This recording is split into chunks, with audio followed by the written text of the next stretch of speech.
तो मुंबई से सटे कल्याण डोंबिवली नगर पालिका चुनावों के नतीजों ने शिवसेना के अरमानों पर पानी फेर दिया है। दरअसल महाराष्ट्र की राजगद्दी पर बैठी दोनों पार्टियां इस चुनाव में आमने सामने खड़ी थी। बीजेपी और शिवसेना दोनों ने ही संख्या बल के लिए अपनी सारी ताकत लगा दी, लेकिन नतीजों ने दोनों ही पार्टियों को एक दूसरे को नीचा दिखाने के सपनों को धरा का धरा लग दिया। शिवसेना भले ही सबसे बड़ी पार्टी बनकर उभरी हो, लेकिन संख्या बल के मामले में दोनों कमजोर पड़े हैं। ऐसे में अब कयास लगाए जा रहे हैं कि सेना प्रमुख उद्धव ठाकरे अपने चचेरे भाई राज ठाकरे को साथ लेकर नगरपालिका में अपनी स्थिति मजबूत कर सकते हैं।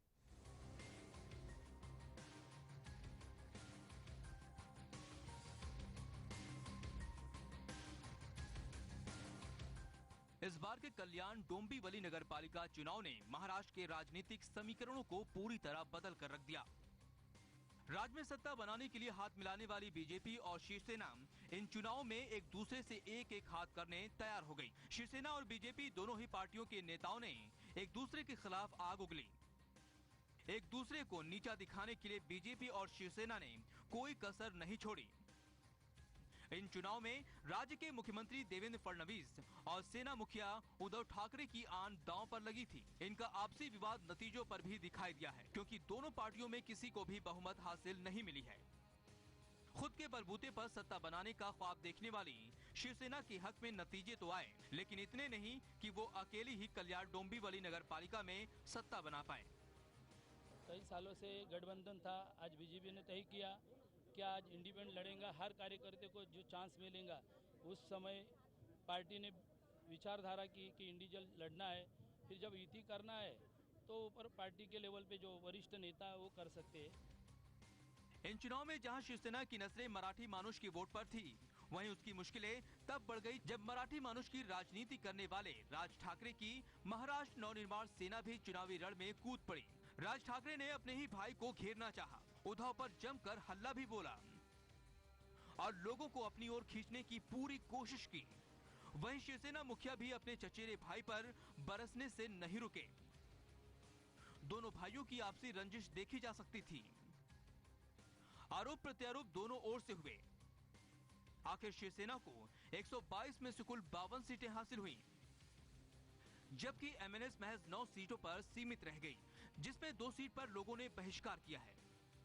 टफ फाइट तो बहुत थी और जीत की उम्मीद तो थी ही, लेकिन 1268 से मैं तो जीती हूँ। लेकिन जो भी मेरे वार्ड में सबसे कम वोटिंग थी, उससे भी मेरे ख्याल से तो मैं अच्छे मत से जीत के आई हूँ। ये सबका मतलब जितनी भी जीत हुई है वो पूरी गोदरेज की, जो उन्होंने मुझ पर विश्वास दिखाया है उनका आभार मानती हूँ मैं। नगर पालिका के नतीजों में भले ही शिवसेना सबसे बड़ी पार्टी बनकर सामने आई है, लेकिन इसमें यह भी साफ हो गया है कि पूर्ण बहुमत कोई भी पार्टी हासिल करने में नाकाम रही है।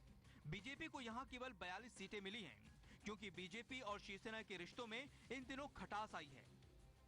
तो शिवसेना का बीजेपी को साथ में लेकर सत्ता बनाना काफी हद तक संभव नहीं है।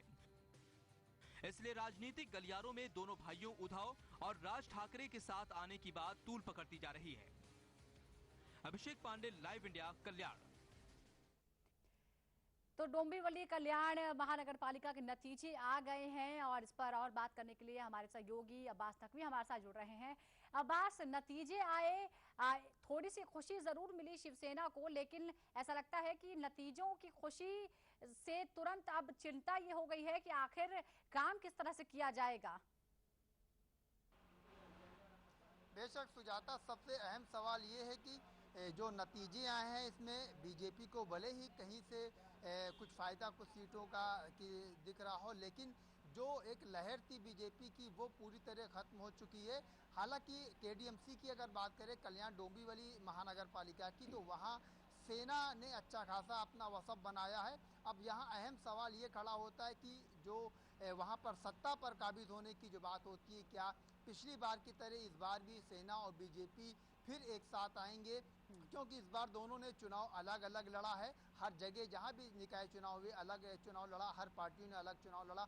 लेकिन अब यहां पर किंग मेकर की अगर भूमिका की बात करें तो महाराष्ट्र नवनिर्माण सेना होगी। हालांकि ये कयास लगाए जा रहे हैं कि दोनों भाई एक साथ आ सकते हैं, लेकिन अभी कुछ बातचीत नहीं हुई है, मामला आगे जा सकता है। जी अब्बास, लेकिन क्या ये माना जाए कि जो शिवसेना और बीजेपी का जो अलगाव है उससे नुकसान हुआ है या फिर दोनों ही पार्टियों को इससे फायदा माना जाए? हालांकि संयुक्त रूप से कोई फायदा नहीं हुआ, लेकिन अलग अलग दोनों पार्टियों को क्या फायदा हुआ है?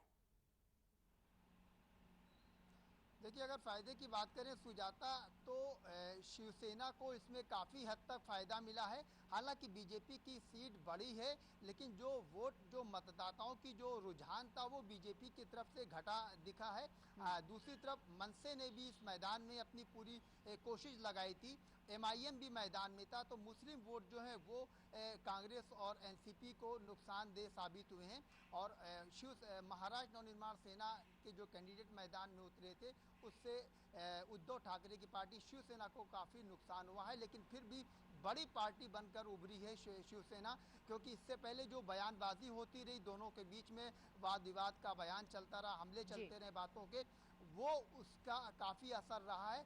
अब ये अहम बात होगी कि क्या दोनों पार्टियां एक बार फिर सरकार सत्ता में बनती के डीएमसी के, अगर शिवसेना बीजेपी साथ में आती है तो शिवसेना को एक फिर हर बार की तरह मौका मिलेगा और इस बार बीजेपी कहीं ना कहीं से झुकेगी, क्योंकि पलड़ा शिवसेना का भारी है। जी अब्बास, लेकिन इसमें शिवसेना का रुख क्या रहेगा? क्योंकि शिवसेना पिछले कुछ दिनों से बेहद आक्रामक है, खासतौर पर महाराष्ट्र सरकार के खिलाफ, केंद्र सरकार के खिलाफ लगातार सख्त तेवर अपना रही है। यहाँ तक कि महाराष्ट्र सरकार से समर्थन वापस लेने की चेतावनी तक दे चुकी है। क्या ऐसे में फिर से एक बार यू टर्न लेकर दोनों साथ में मिलकर नगर पालिका में सत्ता पर काबिज होंगे? बेशक सुजाता, हालांकि कल शिवसेना की तरफ से मातोश्री पर अपने सभी वरिष्ठ नेता जो एमएलए एमपीज हैं उनको बुला करके बैठक होने वाली है। उद्धव ठाकरे इस पर निष्कर्ष निकालेंगे कि क्या करना है क्या नहीं करना है, क्योंकि बीजेपी के जो महाराष्ट्र में जो फडणवीस जो कि सीएम है, यहाँ के सूबे के मुखिया हैं, खुद अपने गढ़ में नागपुर में बीजेपी को करारी हार का सामना करना पड़ा है। कोल्हापुर में कांग्रेस की और एनसीपी की वापसी हुई, हालांकि वहां दोनों उम्मीद जताई जा रही, कोल्हापुर में दोनों फिर एक साथ आएंगे सत्ता पर।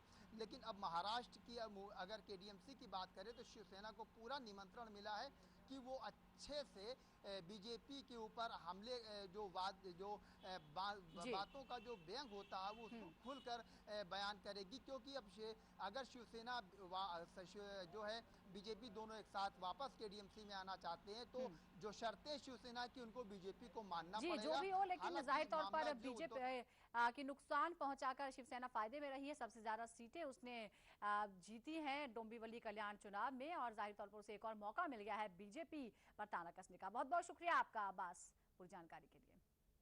यहाँ वक्त एक छोटी सी ब्रेक का है, जल्द लौट रहे हैं।